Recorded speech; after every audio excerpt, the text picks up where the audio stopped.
7ই মে রাত 1:05 ভারত হঠাৎই পাকিস্তানের অভ্যন্তরে চালায় সামরিক অভিযান অপারেশন সিঁদু। নয়াদিল্লির দাবি, কাশ্মীরের পেহেলগামে সন্ত্রাসী হামলার প্রতিশোধেই এই পদক্ষেপ। হামলায় অংশ নেয় রাফায়েল যুদ্ধবিমান, ছোড়া হয় স্টর্ম শ্যাডো মিসাইল ও হ্যামার বোমা। লক্ষ্য পাকিস্তানের অভ্যন্তরে 9টি সামরিক সমর্থিত বেসামরিক স্থাপনা। জবাবে পাকিস্তান আকাশে মোতায়েন করে J-10C যুদ্ধবিমান এবং coral electronic jamming system. Pakistan দাবি করে তারা ভূপাতিত করেছে 3টি রাফায়েল এবং ধ্বংস করেছে 12টি ভারতীয় ড্রোন। কিন্তু এই যুদ্ধের সবচেয়ে বড় ক্ষয়ক্ষতি হয় অর্থনীতিতে। পাকিস্তানি সংবাদ মাধ্যম দ্য নিউজের তথ্য অনুযায়ী মাত্র 87 ঘন্টার এই সংঘর্ষে উভয় দেশের ক্ষতির পরিমাণ দাঁড়িয়েছে প্রায় $87 বিলিয়ন, যেখানে ভারতের একারই ক্ষতি দাঁড়ায় প্রায় $83 বিলিয়ন, যা পাকিস্তানের ক্ষতির তুলনায় 20 গুণ বেশি।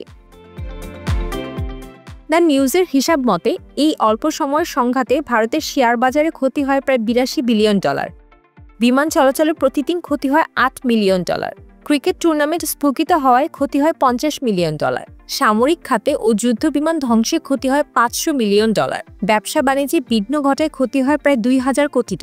মোট মিলিয়ে ভারতের ক্ষতি দ্বারা আনুমানিক $8300 কোটি।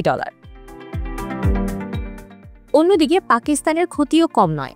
পাকিস্তান শেয়ার বাজারে হারায় $250 কোটি মূলধন, ক্রিকেট লিগ স্থগিত হয় ক্ষতি $10 মিলিয়ন, বিমান চলাচলে ক্ষতি $20 মিলিয়ন, প্রতিদিনের সামরিক ব্যয় ছিল $25 মিলিয়ন, ড্রোন ও ক্ষেপণাস্ত্র খাতে ব্যয় হয় $300 মিলিয়ন, মোট ক্ষতির পরিমাণ দাঁড়ায় প্রায় $400 কোটি।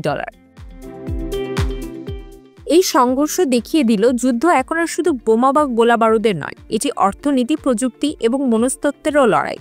আধুনিক যুদ্ধ মানে হলো প্রতি ঘন্টায় $1 বিলিয়ন ক্ষয়ক্ষতি, যা এক ভয়াবহ বাস্তবতা।